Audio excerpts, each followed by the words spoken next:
Lorsqu'il arrive à la magistrature suprême en 2016, personne n'aurait parié que le président Faustin-Archange Touadéra tiendrait 6 mois à la tête d'un pays ou l'un des pays les plus difficiles à diriger au monde. Un pays où les alternances se sont toujours faites par des coups d'État, parfois soutenus et entretenus par des puissances étrangères.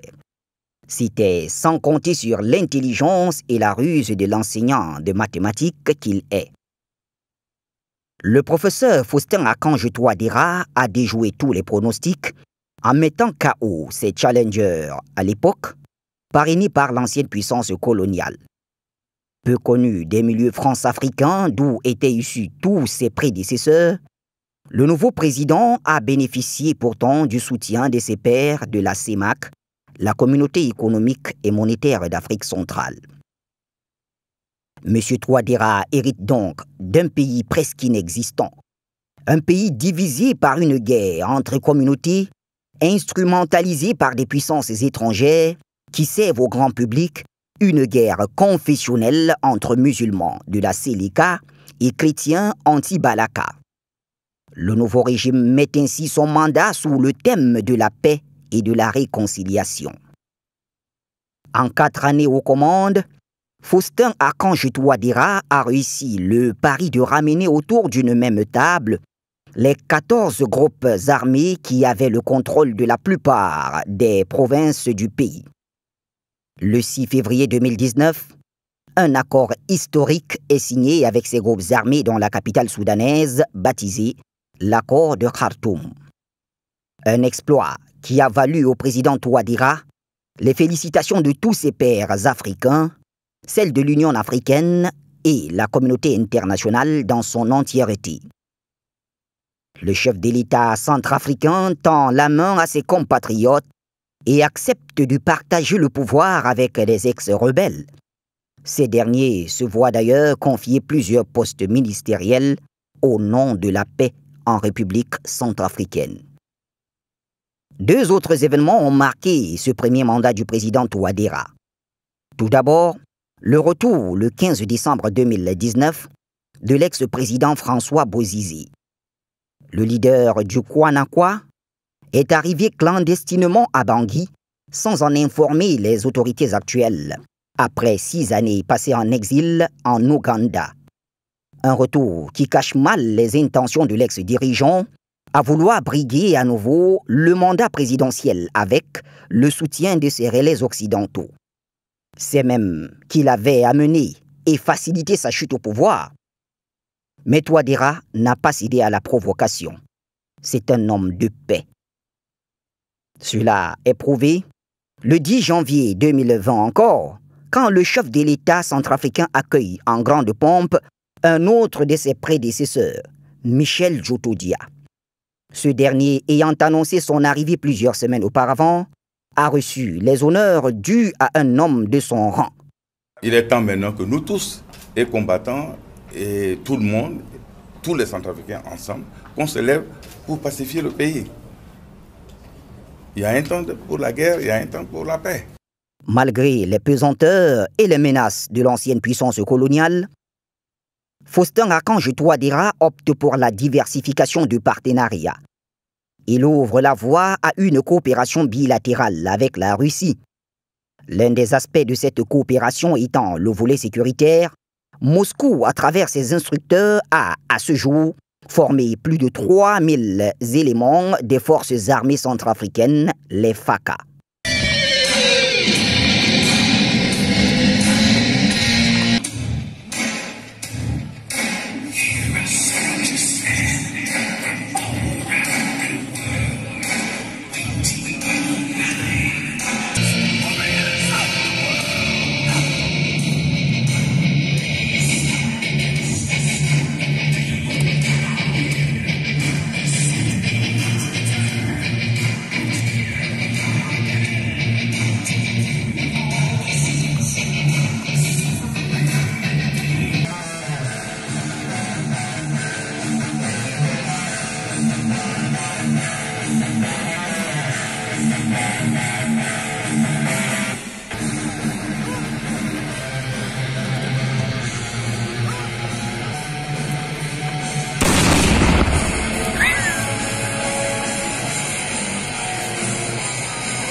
Le volet économique du partenariat russo-centrafricain se précise également petit à petit.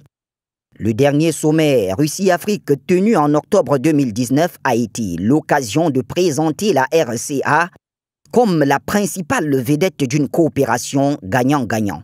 Nous nous sommes adressés aux autorités de la Fédération de Russie qui, dans ce cadre-là, ces autorités ont bien voulu nous aider. Il faut que les gens comprennent cela. Et en République centrafricaine, tous les secteurs de l'économie sont libéralisés. Mais aujourd'hui, on ne peut rien faire en cachette. Aujourd'hui, dans ce siècle-là, comment peut-on... Alors, même si c'est des exploitations, est-ce que ces exploitations vont se faire sous la terre ou quelque chose comme ça? C'est à découvert. Et les gens sauront exactement qui fait quoi et dans quelles conditions. La Constitution est tout à fait claire dans ce domaine-là. Nous avons un code minier.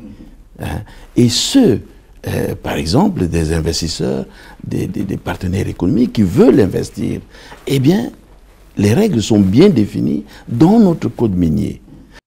Dans la même lancée, la Chine ne s'est pas faite prier pour faire des offres dans le secteur minier, un domaine dans lequel l'Empire du Milieu excelle avec brio. La paix régnante en Centrafrique aujourd'hui a favorisé le climat des affaires et le retour des investisseurs nationaux, africains et internationaux. Sur le plan infrastructurel, malgré les difficultés de trésorerie, le locataire du palais de la Renaissance fait renaître son pays. Il donne un nouveau visage à la capitale, Bangui, la coquette. La construction des routes, la réhabilitation de la voirie et la construction des édifices en témoignent suffisamment. Les travaux consistent à faire un grand bâtiment qui va abriter le nouveau lycée de Miskine. C'est un bâtiment bâti sur 2000 m² et qui va avoir 30 salles de classe, donc à peu près 10 salles de classe par niveau. C'est R+2. Dans un rez-de-chaussée, un étage et un deuxième. Le dit bâtiment va avoir aussi un bloc administratif et une salle multimédia et une bibliothèque qui sera située au centre du bâtiment.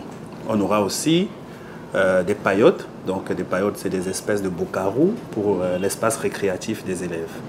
Donc voilà, et l'espace récréatif des élèves, donc ces paillotes sont situées au milieu du bâtiment. En fait, le bâtiment a une forme carrée et avec le milieu qui est vide, et donc il va recevoir ces espaces récréatifs pour les élèves.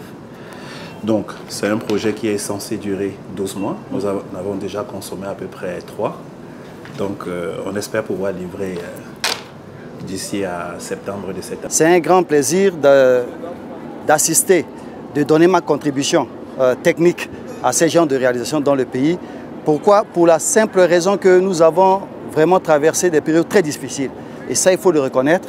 Et Dieu merci que maintenant que le pays commence à se relever, et ces genres de réalisations sont vraiment très bienvenus pour nous centrafricains, comme vous le constatez.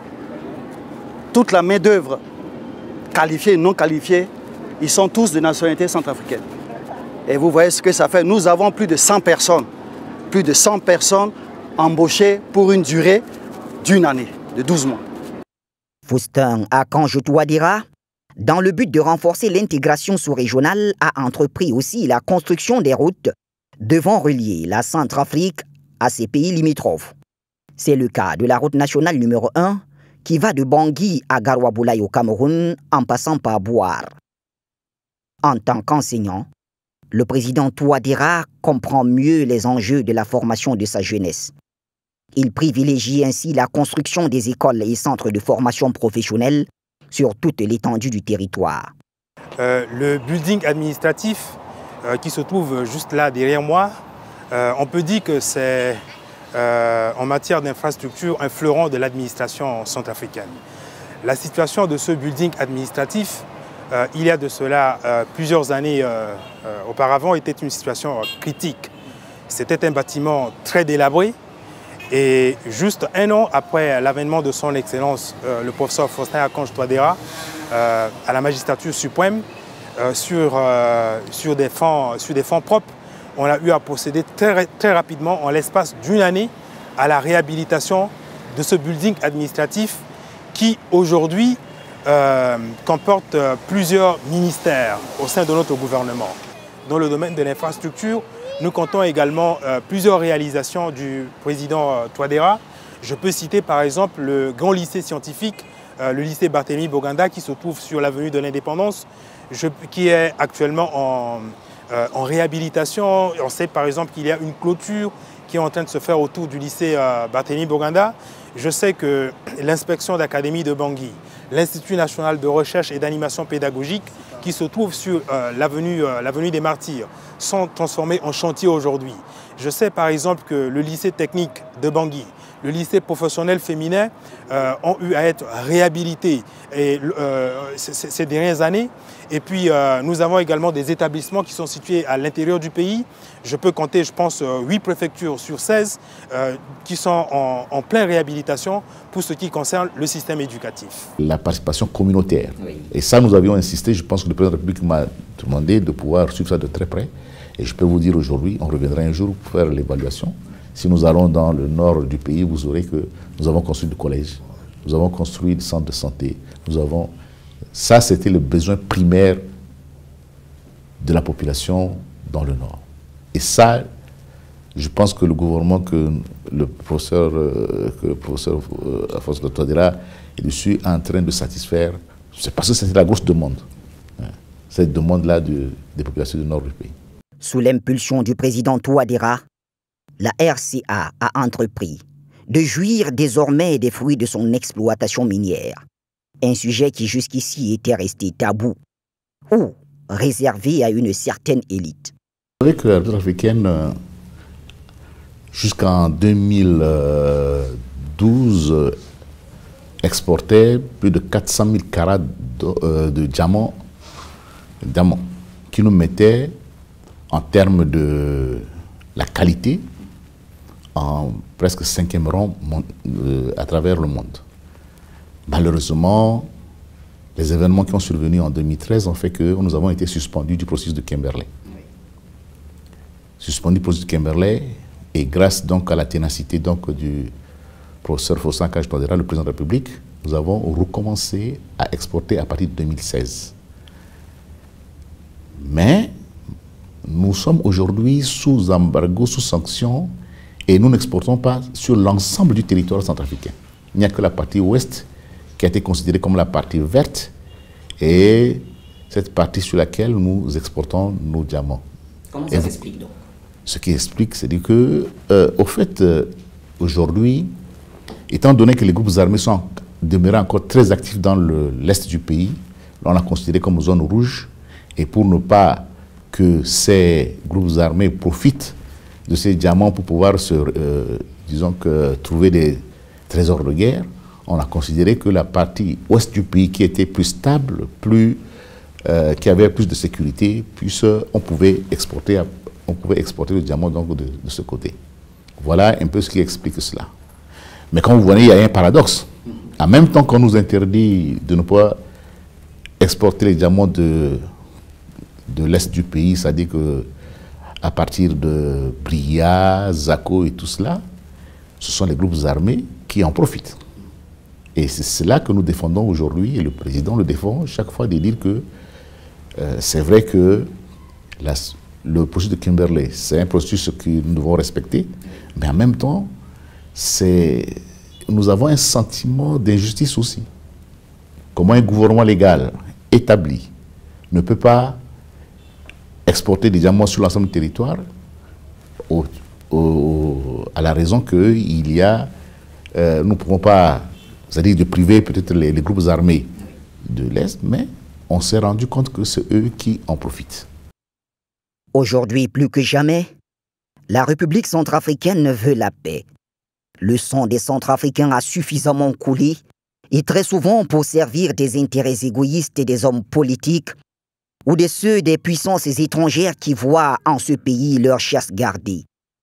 L'arrivée du professeur Faustin Archange Touadéra a donné un nouveau souffle à la RCA.